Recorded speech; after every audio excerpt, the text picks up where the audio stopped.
ይህ ገጽ ከሙስሊሞች በመጽሐፍ ቅዱስ ላይ ለሚነሱ ጥያቄዎች በሙሉ መልስ የሚሰጥበት ነው። ባያችሁት ጊዜ ሁሉ ለሌሎች ተደራሽ እንዲሆን ላይክ እና ሼር በማድረግ አግዙን። ለቻናሉ አዲስ ከሆናችሁ ደግሞ ሰብስክራይብ በማድረግ ተቀላቀሉ።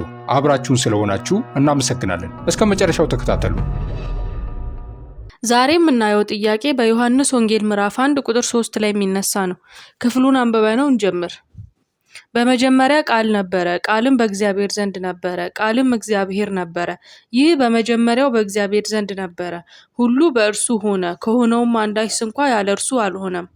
ጥያቄው እንዲህ ይላል፣ ኢየሱስ ፈጣሪ ከሆነ በሌላ ቦታ አብ ከኔ ይበልጣል የሚለው ለምንድን ነው? መልስ፣ ኢየሱስ በዮሐንስ ወንጌል ምዕራፍ 14 ቁጥር 28 ላይ አብ ከኔ ይበልጣል ሲል መለኮታዊ ተፈጥሮን ወይም የፈጣሪነት ሚናውን አይክድም። ይልቁንም ስጋ በለበሰበት አውድ ውስጥ እየተናገረ ነው። ዘላለማዊው ወልድ የሰውን ባህሪ በመውሰድ እና እንደ አገልጋይ ወደ ዓለም በመግባት ራሱን በፈቃደኝነት ዝቅ አደረገ።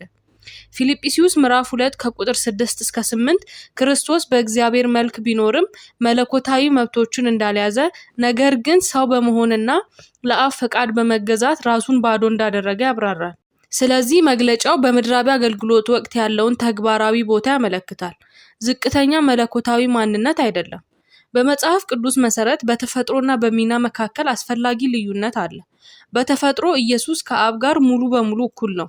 ይህ ደግሞ በዮሐንስ ምዕራፍ 1 ቁጥር 1፣ በዮሐንስ ምዕራፍ 10 ቁጥር 30 እና ቆላሲያስ ምዕራፍ 2 ቁጥር 9 ባሉ ምንባቦች ላይ ይታያል።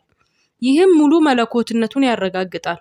ሆኖም ግን በሚና ወልድ በፈቃደኝነት በአምላካዊ የመቤዣ ዕቅድ ውስጥ ለአብ ይገዛል። ንጉስ መሆኑን ሳያቋርጥ እንደ አገልጋይ ራሱን እንደሚያስመስል ሁሉ ክርስቶስ የሰውን ልጅ መውሰድ መለኮታዊ ማንነቱን አይቀንስም።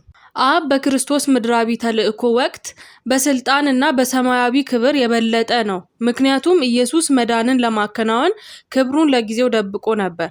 ለዚህም ነው ቅዱሳት መጻሕፍት ሁለቱንም እውነቶች በተመሳሳይ ጊዜ የሚያቀርቡት። ኢየሱስ አብ ከኔ ይበልጣል ሊል ይችላል። በተመሳሳይ ጊዜም እኔና አብ አንድ ነን በማለት ለእግዚአብሔር ብቻ የሚገባውን አምልኮ ሊቀበል ይችላል።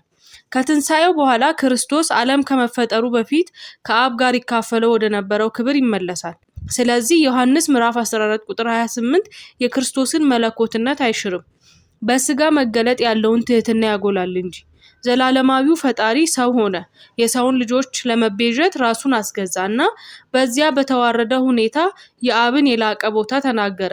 በመለኮታዊ ምንነቱ እኩል መሆኑን ግን ፈጽሞ አላቋረጠም። መልሱ ካረካችሁ ላይክ በማድረግ ብታሳውቁን ለቀጣይ ስራችን ያግዘናል። ፕሌይሊስት የሚለው ስር በመግባት በዮሐንስ ወንጌል ላይ በሙስሊሞች ለሚጠየቁ ጥያቄዎች በሙሉ የተሰጡ መልሶችን ማግኘት ትችላላችሁ።